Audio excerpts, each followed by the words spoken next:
Bonjour. Hello. Hola. Marhaba bikoum. Sur le fil, Le podcast d'actu de l'AFP. des nouvelles choisies pour vous sur notre fil info. Cela a été dit ces dernières heures, j'ai pu le lire ou l'entendre. Le plus jeune président de la République de l'histoire nomme le plus jeune Premier ministre de l'histoire. Je ne veux y voir qu'un seul symbole, celui de l'audace et du mouvement. Le symbole aussi et peut-être surtout de la confiance, celle accordée à la jeunesse. Cette génération qui mérite que l'on se batte pour elle sans relâche. Il l'a rappelé lui-même, Gabriel Attal est devenu à 34 ans le plus jeune Premier ministre de l'histoire de la République. Alors, qui est Gabriel Attal ? Pourquoi Emmanuel Macron a porté son choix sur lui ? Et est-ce qu'il pourra tenir ses engagements d'audace et de mouvement, en particulier face à l'extrême droite, donnée favorite pour les Européennes du mois de juin ? Pour répondre à toutes ces questions et à d'autres, j'ai retrouvé dans notre studio Francesco Fontemaggi, correspondant de l'AFP à l'Élysée. Sur le fil. Bonjour Francesco Fontemaggi. Bonjour Michaela. J'imagine que tu viens d'avoir quand même de belles journées, ou plusieurs belles journées très électriques. Très électrique, oui. Ça a commencé dès la semaine dernière. On se doutait bien que le remaniement arriverait assez rapidement. Mais en tout cas, voilà, le nom qui a émergé lundi à la mi-journée ou en début d'après-midi, celui de Gabriel Attal, a été confirmé et il a été nommé Premier ministre. Monsieur le Premier ministre, s'il vous plaît, à votre droite. S'il vous plaît, à votre droite, j'ai voté pour vous. Donc, il y a peut-être eu une valse hésitation à la dernière minute de Macron. Valse hésitation, peut-être pas. Il a pris un peu tout le monde de surprise avec le nom de Gabriel Attal. Nom qui avait circulé jusque-là était plutôt ceux de personnalités moins connues du public. On nous glissait, oui, il y a toujours Gabriel Attal, c'est vrai qu'il est populaire, c'est vrai qu'il porte quelque chose, c'est l'étoile montante de la Macronie, mais il est à l'éducation nationale depuis trop peu longtemps, il est trop jeune, il est trop comme Macron. Les uns et les autres nous disaient, j'y crois pas, ça ne sera pas lui. Et puis finalement, lundi après-midi, on a compris que ce serait vraisemblablement lui. Alors c'est un choix différent qu'a fait Macron cette fois-ci par rapport au prédécesseur de Gabriel Attal.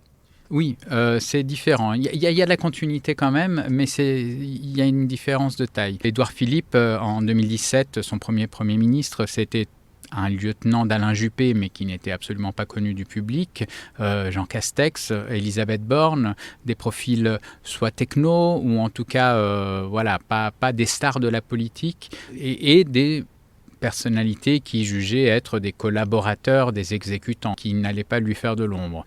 Édouard Philippe a finalement monté en grade, acquis une personnalité propre et il a fini par s'en séparer. Et puis finalement, c'est là qu'il a quand même surpris en choisissant Gabriel Attal. Alors Gabriel Attal, c'est un petit peu un entre-deux, parce que c'est un politique. Il est populaire, c'est même l'une des personnalités politiques préférées des Français. C'est l'un des seuls ministres populaires du gouvernement sortant, mais c'est aussi quelqu'un qui, en tout cas, doit tout à Emmanuel Macron. C'est un bébé Macron, quelqu'un qu'il a un petit peu créé, façonné à sa manière. Alors, justement, qui est Gabriel Attal ? Et donc, Gabriel Attal est quelqu'un qui a été aussi élu, il est député depuis 2017, il a été réélu en 2022 dans les Hauts-de-Seine, donc c'est quand même quelqu'un d'un milieu favorisé parisien. Il a fréquenté la très réputée école privée alsacienne à Paris. Et il est devenu aussi le premier ministre français à être ouvertement homosexuel, même s'il n'en fait pas un acte de militantisme. Voilà, c'est quand même un symbole d'un développement sociétal en plus porté par sa nomination. Bon, il a été élu député en 2017 auprès de la campagne d'Emmanuel Macron, mais ensuite il est entré au gouvernement, il s'est occupé du service national universel, et puis il a été promu porte-parole dans une période difficile, celle du Covid. Ses punchlines, sa manière de communiquer de manière assez efficace, en fait une personnalité, un visage connu des Français. Il ne s'agit pas de dire qu'il faut attendre que l'obligation soit inscrite dans le marbre du règlement pour que les Français puissent adopter le port du masque le plus rapidement, le plus largement possible. On va se parler franchement. Qui emmerde la vie de qui aujourd'hui ? Qui gâche la vie de nos soignants qui, depuis 2 ans, sont mobilisés sous l'eau dans nos services de réanimation pour sauver des patients qui, aujourd'hui, sont essentiellement non vaccinés ? Ce sont ceux qui s'opposent au vaccin. Le président de la République a rappelé que dans cette période, les Français attendent de l'exemplarité. Je ne crois pas un instant que des membres du gouvernement aient pu participer à des dîners clandestins, des soirées clandestines. Puis, deuxième quinquennat, il est monté encore en grade, il est devenu ministre délégué au budget. Ça donne une patine politique qui est importante jusqu'à devenir, le mois de juillet dernier, ministre de l'Éducation, là aussi le plus jeune ministre de l'Éducation nationale. Alors qu'est-ce que dans ces deux domaines, ce que ça raconte sur lui? Donc d'abord, commençons par le budget et peut-être justement sa manière de cultiver les classes moyennes. Il a mis l'accent sur la lutte contre la fraude fiscale pour montrer d'une certaine manière à la gauche que l'on luttait contre les fraudeurs fiscaux, ceux qui évadent les fortunes au fisc. Et en même temps, pour être très macronien, la lutte contre la fraude sociale pour montrer aux classes moyennes, classes populaires et moyennes, ces gens qui commencent à se sentir déclassés et qui disent voilà, il y a des gens qui fraudent, qui font de la fraude sociale alors que nous, on peine à joindre les deux bouts, qu'il était aussi de leur côté. Donc ça, c'est son message et on l'a entendu aujourd'hui dans son discours à la passation des pouvoirs avec Elisabeth Borne sur le perron de Matignon. Il a mis l'accent encore une fois sur les classes moyennes. Et puis l'éducation, on sent qu'il pourrait séduire un certain électorat de droite aussi.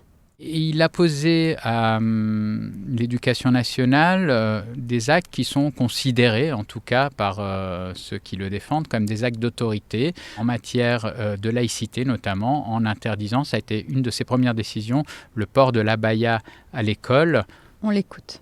Ces derniers mois, nous le savons, les atteintes à la laïcité se sont considérablement accrues avec notamment le port de tenues religieuses comme les abayas ou les camis, qui ont fait leur apparition et se sont installés parfois dans certains établissements.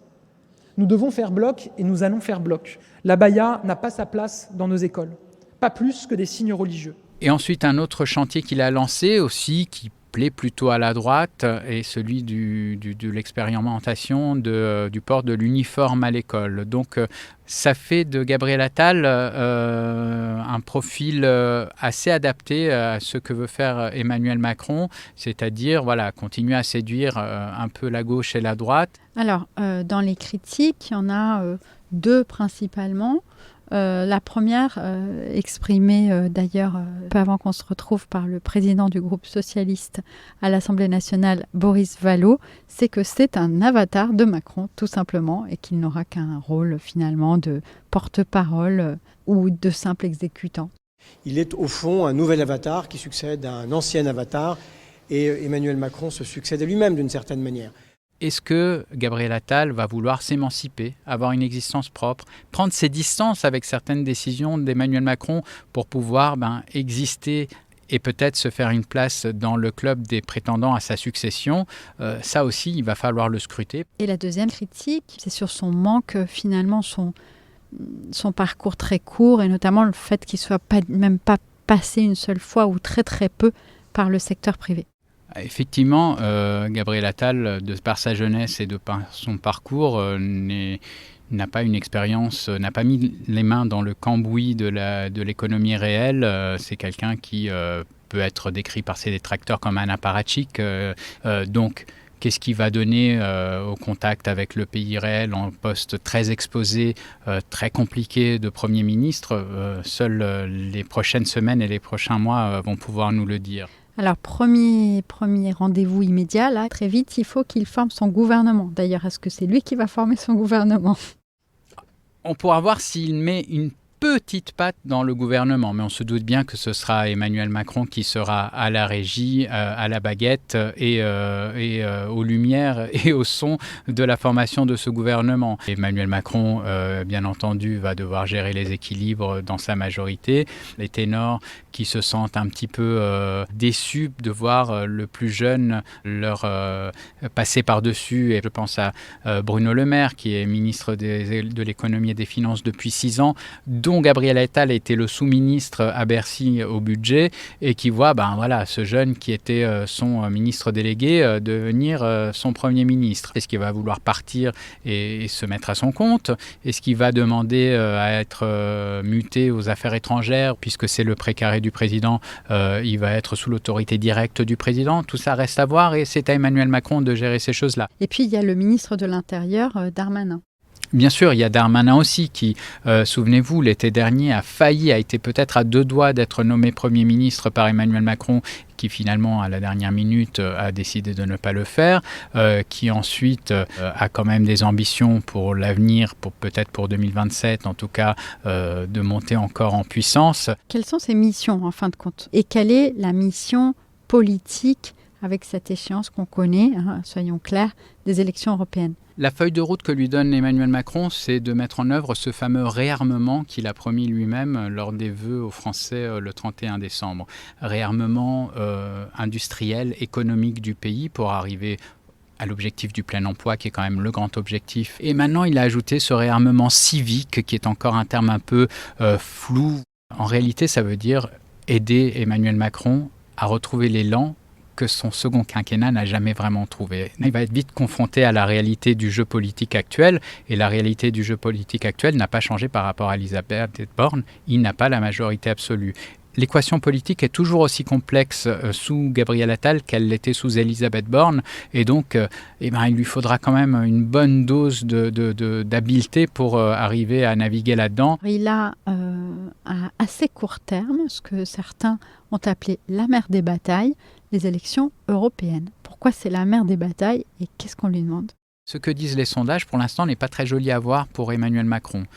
Son camp est largement distancé, comme jamais, dans les sondages, par l'extrême droite, le Rassemblement national de Marine Le Pen et Jordan Bardella. Si c'est ce qui se réalise en juin, ce sera quand même de très très mauvais augure pour 2027. Ça donnera un élan à Marine Le Pen. Or, dans la Macronie, aujourd'hui, certains jugent plausible la victoire de Marine Le Pen en 2027 et un passage de témoin entre Emmanuel Macron et elle sur le perron de l'Élysée dans maintenant 3 ans et demi, même un peu moins. Quelque chose qui a de l'ordre du cauchemar pour Emmanuel Macron et que son camp espère pouvoir conjurer pour minimiser les pertes au moins face au Rassemblement national, aux élections européennes. En ça aussi, et le camp et l'entourage d'Emmanuel Macron le dit clairement, la nomination de Gabriel Attal a un rôle, il est populaire, il va être l'un des chefs d'orchestre, voire le meneur de la bataille des européennes pour son camp. Énorme défi donc pour un Premier ministre de 34 ans. Beaucoup de poids sur les épaules de ce jeune Premier ministre. Merci infiniment Francesco Fontemaggi. Merci à toi. Sur le fil revient demain. Merci beaucoup de nous avoir écoutés. Je suis Michaela Cancela-Kiffer. Si vous aimez notre podcast, n'oubliez pas de vous abonner sur votre plateforme préférée et de nous mettre plein d'étoiles. Cela nous encourage. À très vite.